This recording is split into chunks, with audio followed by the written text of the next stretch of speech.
Hey, what's up? This is Ogman001. I bet you're wondering, why the hell are you playing this and not some weird indie release title? Well, I know this has just come out, but this isn't a proper Let's Play. This is, I want to cover this for a specific reason. I think it's a fucking kick-ass game. I've been playing it for quite a bit now. I've got a variety of abilities. But, I enjoyed Darksiders 1 a lot, but this has a couple improvements, and, I like it. I've got through about 2 dungeons so far, fought 2 bosses. So I'm going to ride around and hopefully show you a bit about the game. So, what are the main aspects of it? It's not so much a unique game, but it combines a lot of cool elements.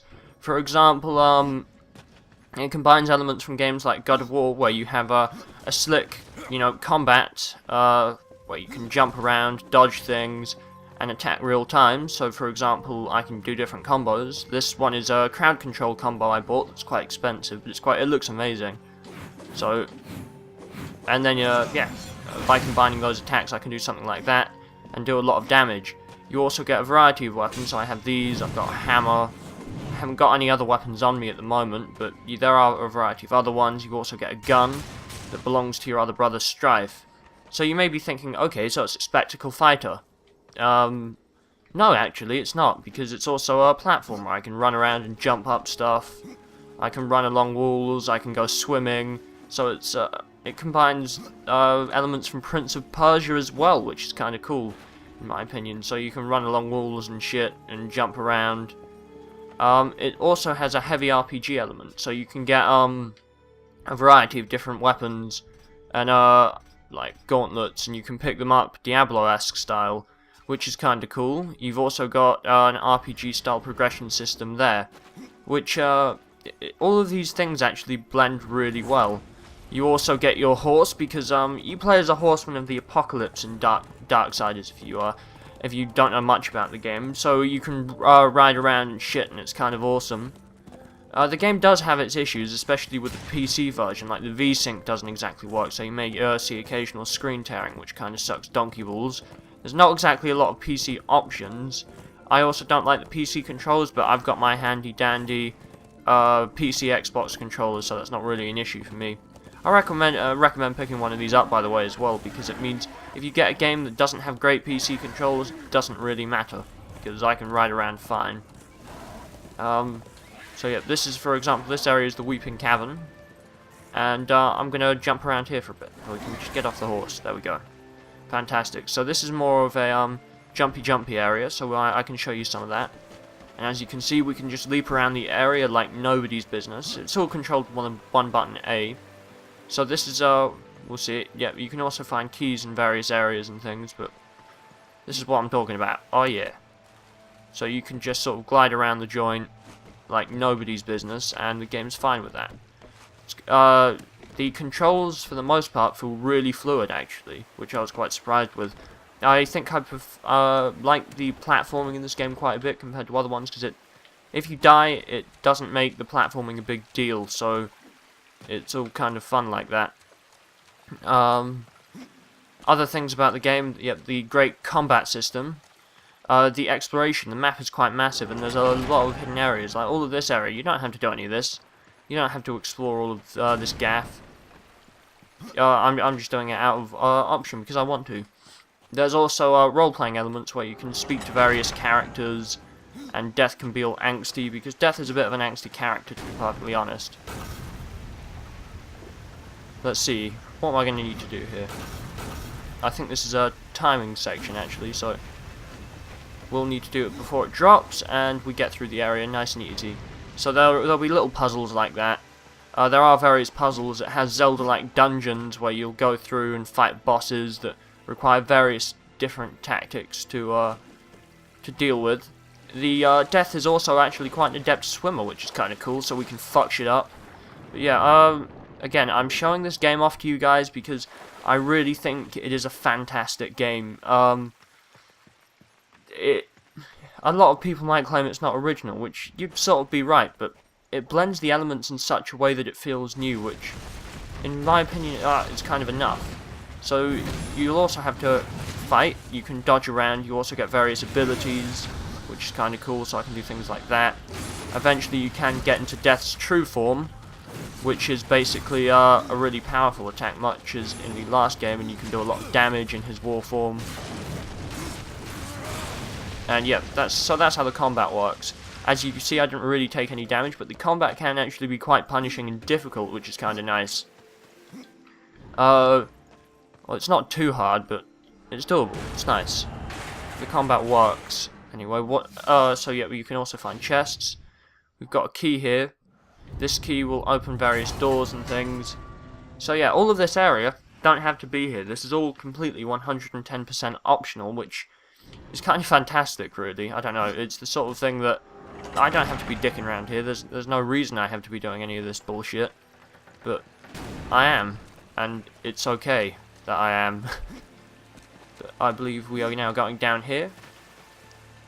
And we're going to open up this door with the key we found. So it has various things like that, where you'll do various amounts of puzzle solving. I think after this I'll start to wrap things up and show you the dialogue and shit.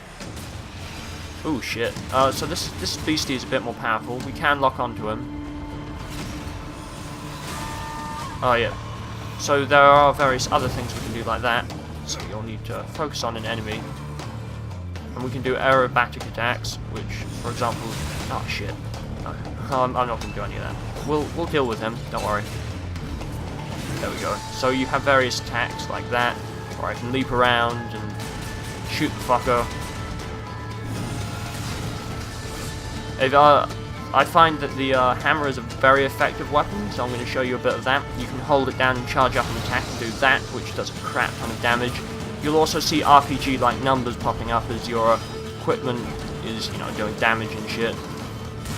There we go. We should deal with this stalker, no problem. So, there we go. That attack will also leech health from the enemy, which is kind of nice. And as you can see, we take him out. We also get loot from that, so you can go to your loot screen, and we got some new gloves. The gloves better. As you see, it has little arrows to indicate. Glit found increases by 9%, but thorns go up by 17. I'm not sure what that means. But those will also actually change the model, so if we look at him, I think I'm going to go with those just because I like the look of them. As you can see, I've got our War's Pauldron, which we found, and Strife's gun, because the brothers seem to be okay with lending each other their weaponry, which is kind of nice. Ooh, we got another weapon. What's that? That's another scythe, which is pretty much better, so I think that's the same model, though. Yeah, it is, but it's okay. Some models are the same. You will notice that sometimes the main issues with the game is that while as a whole it looks good, the textures are shit. Look at that. It's just not great.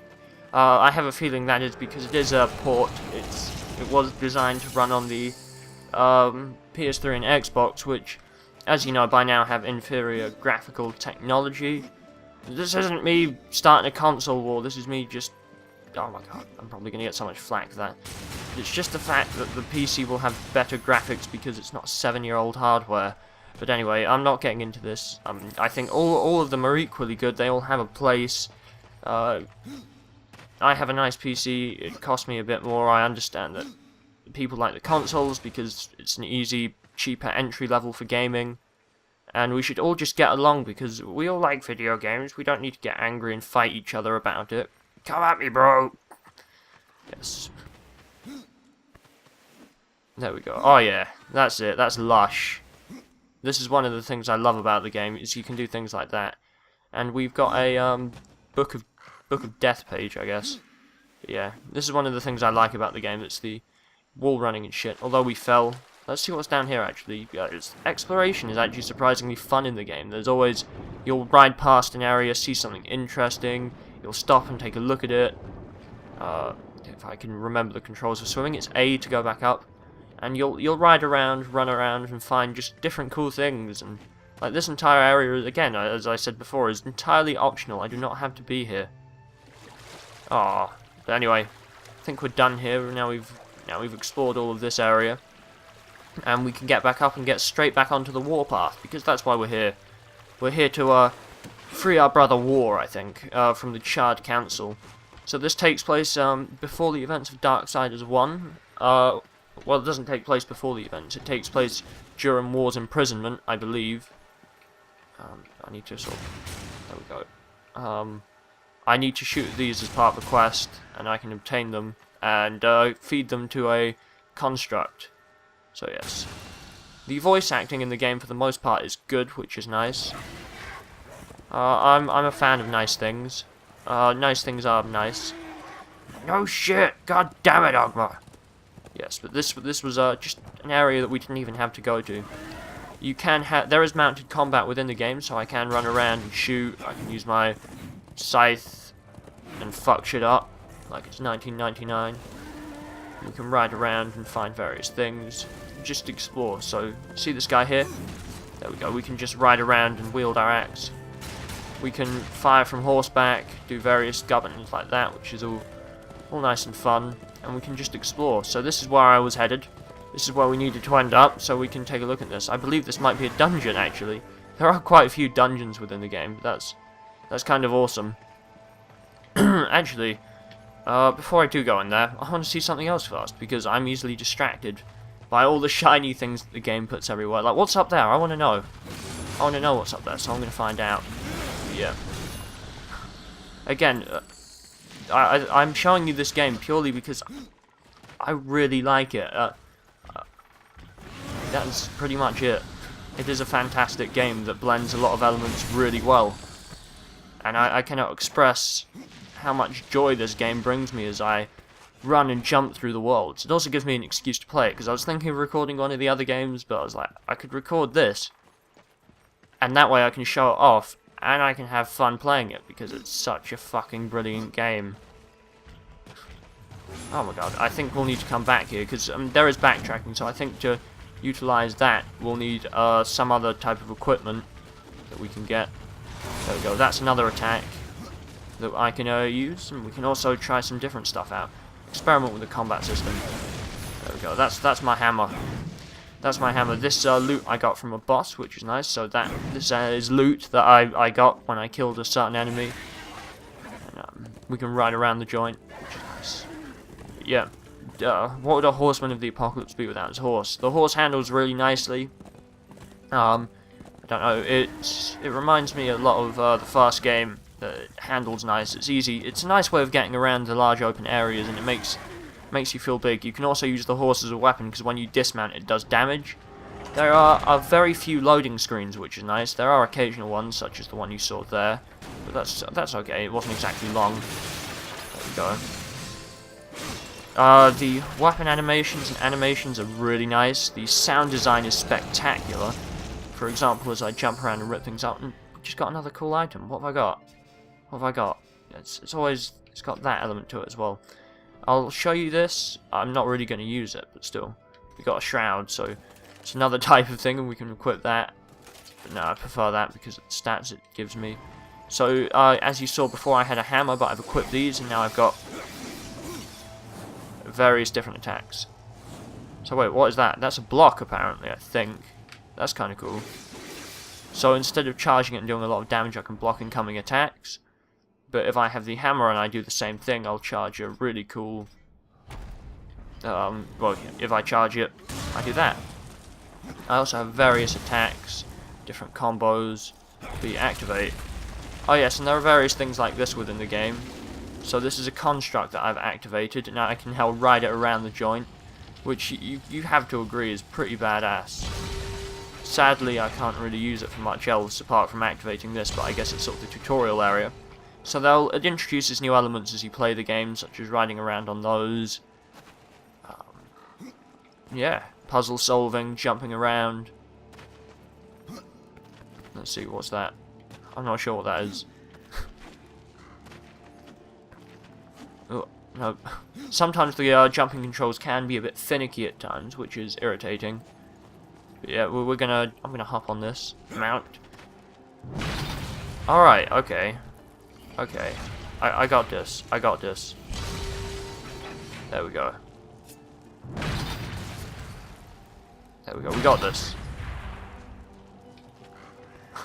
Alright, that's pretty cool. I approve of things like this. See, it does things like that where it'll introduce cool little elements. So what's up here then? what do we have here? Alright, we've got a chest of some description. So, to destroy these, it will introduce another puzzle-solving element. Whoa, I need to jump around. Jumping around is important. The combat can kick your ass at times, but it's easy once you get into it, and you know you can do various things. For example, I can jump in the air, slam down like that, use meteor strike, which is what it's called when you leap into the air and come crashing down. There we go. Let's charge up and attack, and that will do a crap ton of damage. You can lock onto things with your left mouse trigger, and I think after I fight these enemies, I'll let you be the judge of whether you want to play this or not. But again, I heartily recommend it. It introduces a lot of elements, it keeps itself fresh, and it's a lot of fun to play. I will fight these guys. I won't leave you hanging. Will I survive? Will I fuck up that badly? The answer is yes, I will. Yes, and also it introduces little executions you can do like that, where the screen goes completely insane.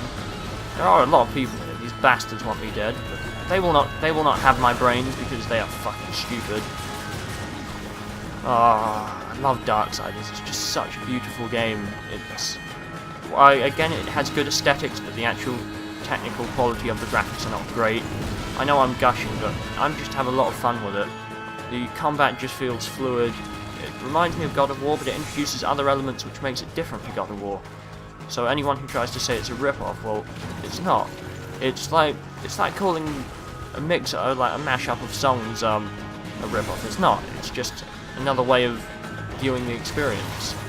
There we go. Unleash my death form there. Your gun has infinite ammo, but this is basically Strife's gun, one of your brothers. There are 4 Horsemen of the Apocalypse. This one is about death, though. The first game was about war, so it's safe to assume that the other games will henceforth be about the rest of the Horsemen of the Apocalypse. Yes. So here we go. There we go, and we can explode all of that using the other puzzle-solving gimmick, I guess. There we go. And Death will seek out all the other items, and we can see what we got. So we got a new shoulder piece. Let's see. Let's take a look at it, just because I always equip it because I like to see it. That's kind of cool. But no, I'm using that because it's much better. Let's see. 26 defense, 18, which looks better. I'm going for those just because they look more badass. But yeah, this is Death. Death lives. Death is a pretty kick-ass character. I think we'll explode those so I can see what's up there. It's the sort of game this is. You run around and you explore and you experiment with different things. And I like the combat system because it doesn't really get old, because you can try different attacks, different combinations. For example, I can go like that, and put in a hammer attack, go straight into my scythes, and it'll have different attacks if you start to, you know, use different combinations of A and B. Alright. So this is another platforming section, which I think I'll show off just... I want you to sort of get a good look at the game, so you know all the different elements that it blends. For example, there are shops, but I can't really show you those now.